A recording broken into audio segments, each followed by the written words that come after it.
I don't know why they changed it. That's a newer model than this. And you got to really concentrate on dropping that in. If you let it get too low, odds are it's going to tip upside down.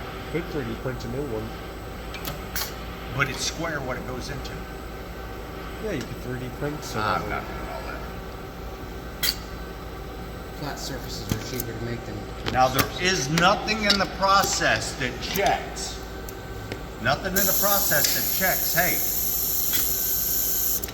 there's actually a spring on that stem. Hey, there's actually a stem in that part. There's nothing in the process that does that. Here.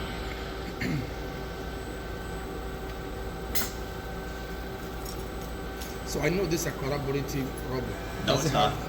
It's not? That's a collaborative robot, the white one. Okay. This is not a collaborative robot. This will take your arm off. Oh, so they have the best instances. Correct.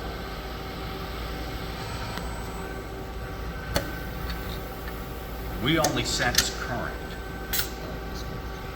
on these two robots and that one. We're only sensing current.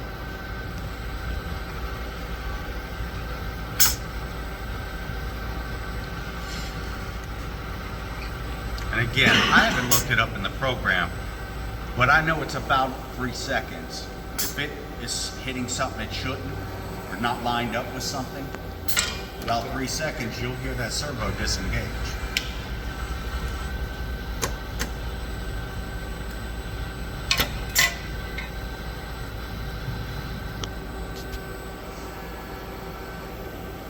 It's a good torque on that.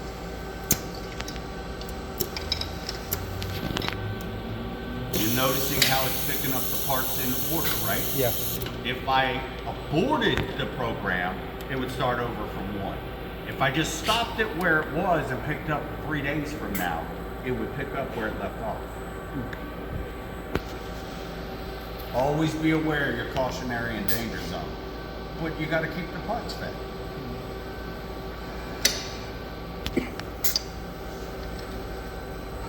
Again, this was finding the center of the tool when you're teaching it, when you're programming. Now it's already set and everything. So like if we found it was just a little bitty off, like I heard a top a minute ago snap on there, but not for every part. So that means one of the parts was a little nicked or something. But if I keep hearing that pop as it's trying to go on that dowel, then I need to adjust that, right?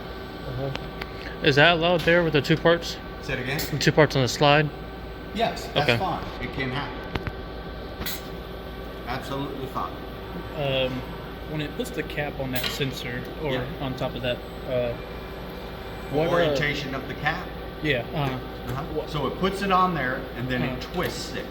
It's looking for this one of these stems. yeah, So it knows where it is. okay, It already knows where the part is in its orientation, and it put it on that dowel. So now it knows the orientation of this. Now see how it did a few, and you hear that click? Yeah. That's not a jam up. That's in the program okay. to stop after a certain number of parts. I have no idea how many it made, but that's going to happen over there, and I feel like that's 5 parts. Okay. So I misspoke the other day. I told you this would just keep going, and going. I'm not out of parts, so I'm wrong. Okay. So if it stopped, what do you think I want to do? Well, I don't have to go from Reset the end it. of the process. Reset it and start again? Reset what? It's the robot. The program. Because the program is already running. Well, the first thing I can look for is there any error over Yes. here? Q1. I don't see an error. Oh, I see my green light on, Right. but what did this reset button do? Light up. So I got to hit reset, like you said. Go ahead, hit reset and then stop.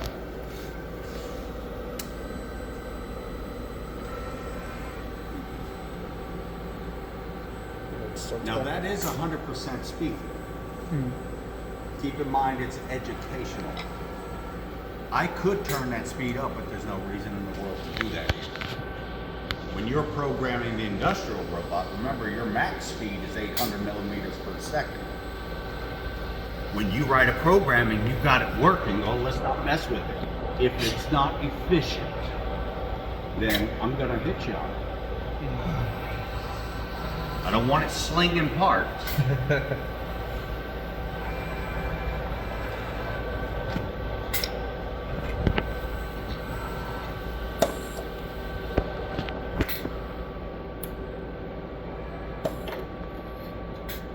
Yeah, so like this step with the, it's gonna grab the cap. Yeah, you'll see it go on the dowel. Mm-hmm.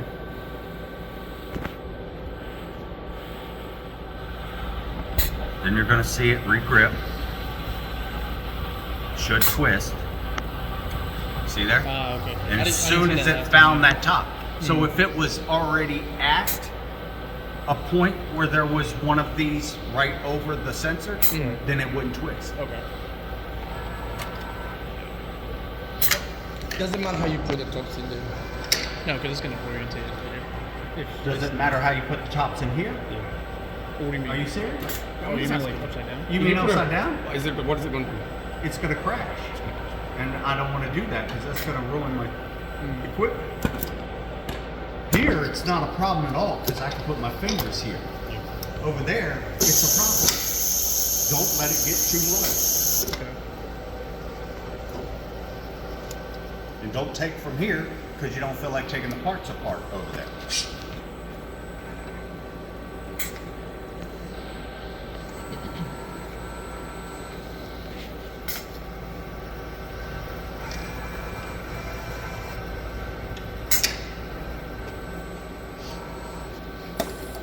So, now what I'm going to do is I'm going to get to a point that I think is advantageous to me.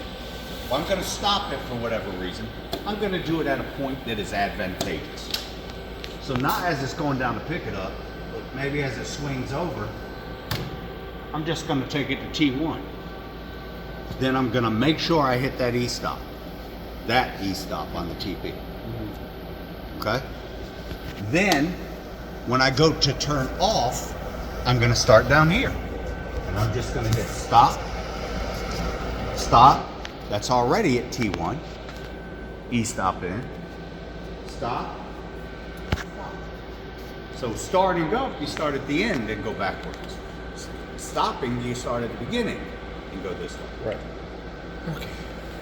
Now, for example, if I decided, hey, I told you to make 3 parts at the beginning of class, which I've got more parts to be fed. I can stop that and this is still going to work. Right. All right? That may or may not be true for this station. Okay? Because we still got to feed parts on a conveyor, right? So it drops down, right? But if I don't want that station anymore, I can stop that station and it would still work as long as there's parts here. Okay? So if I wanted to go back and pick up where I left off,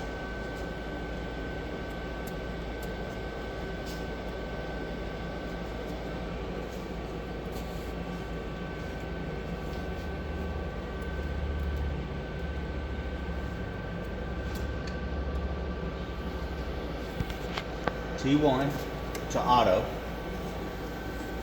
reset my fault,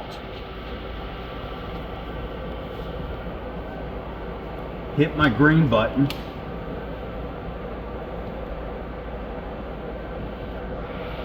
oh, E-stops in. I'm like, what the hell? All right, so auto, E-stop out, reset that fault, hit my green button, and it's going to start up right where it left off.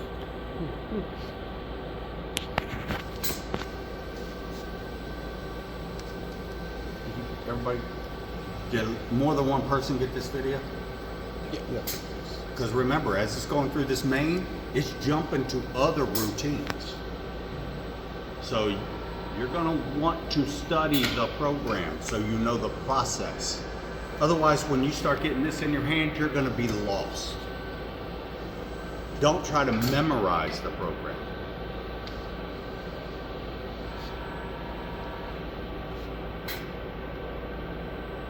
to come in. I'm going to take that part. Because I took that part, what do I now know?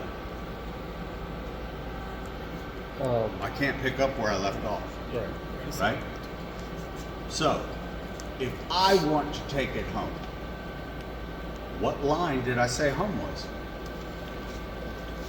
There's a couple ways to do this, and I'll talk about both. On MPS 200, what line of the main did I say home was?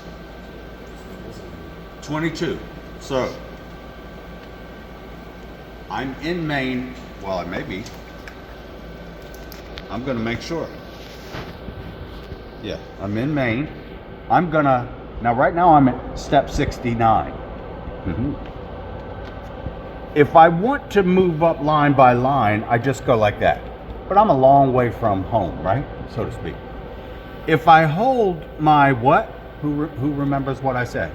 Then you can switch and shift. No. Shift. If I hold my shift and arrow up, it goes page by page. Yeah. Same thing for down. All right. Now, we said it was what? 22. 22. We're at 22 right now. I didn't have to move the switch. I'm not taking over manual control. So I'm on 22. Let's see what happens. Let me go to auto. Let me clear that. It cleared the fault. I'm going to hit that start, and it's telling me, hey, you're not picking up where you left off. Do you want to continue? Basically, that's what it's saying. So I'm going to hit, you see how I can move over to the no? Yeah. Or yes, and then I'm going to hit enter. Okay? Now I'm going to try it again. It goes to home. There's no parts, so I'm going to let it time out. Listen to it. Can you hear it? I hear whining.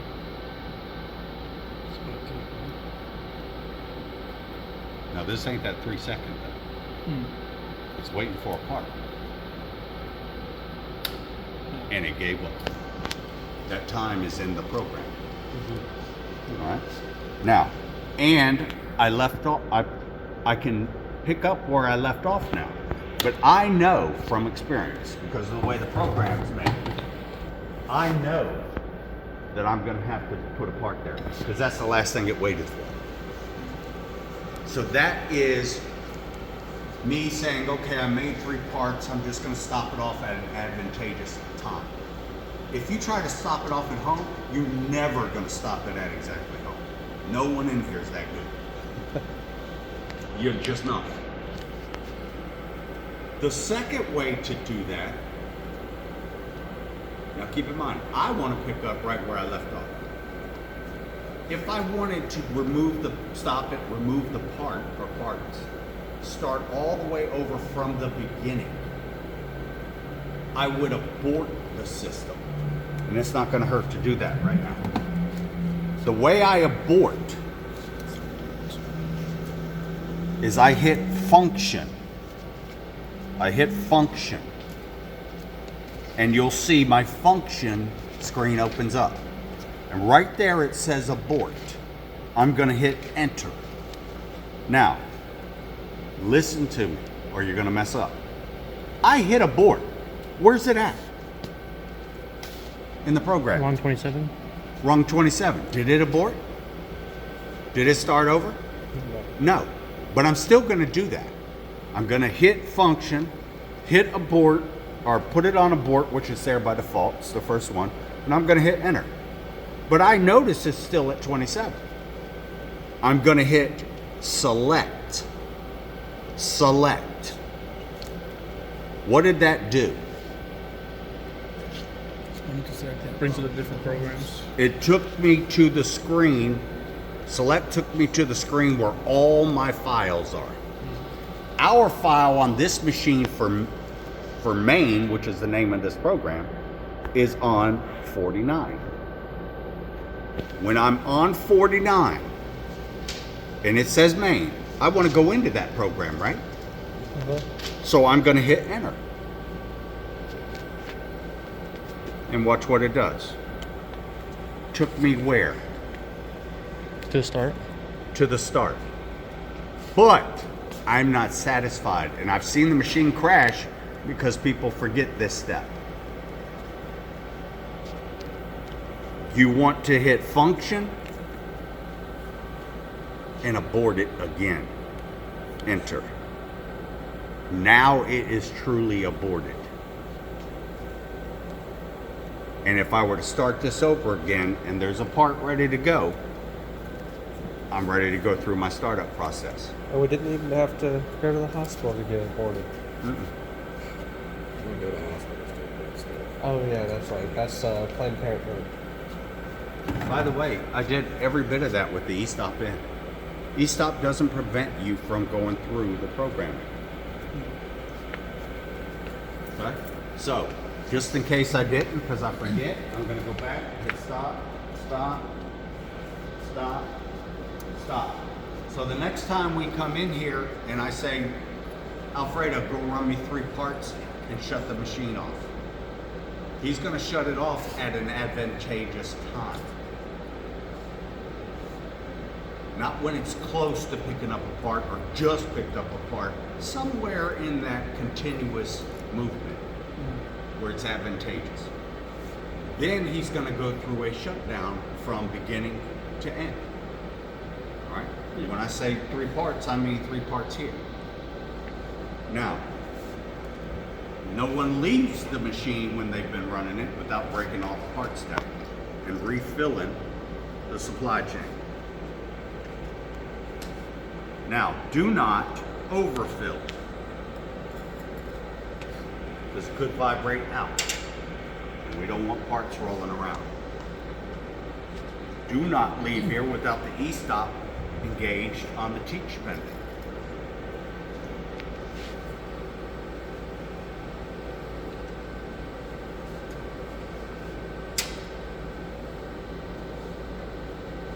This is ready to go again.